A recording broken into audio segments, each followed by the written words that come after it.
తిరుపతి శ్రీ గోవిందరాజస్వామి ఆలయంలో స్వామివారికి ఊరేగింపు జరిగింది.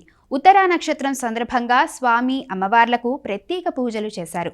అనంతరం శ్రీదేవి భూదేవి సమేత శ్రీ గోవిందరాజస్వామి వారు ఆలయ 4 మాడ వీధులలో విహరిస్తూ భక్తులను కనువిందు చేశారు. భక్తులు స్వామివార్లను దర్శించుకొని కర్పూర హారతులు సమర్పించారు. దీంతో ఆలయ ప్రాంగణం గోవిందనామస్మరణతో మారుమోగిపోయింది.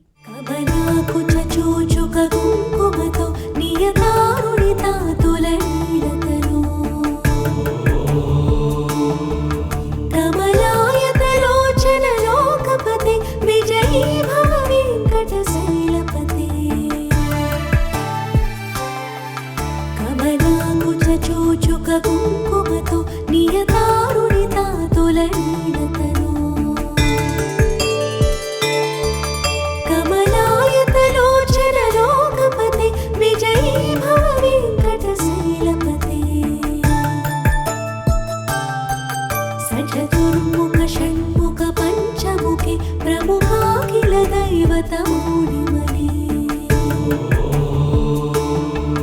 శరణాగత వత్సల సారనిధి పరిపాలయ మా వృషశైలపతే అధివేల దయా తవ దుర్విషహైరడువేల కృతైరపరాధ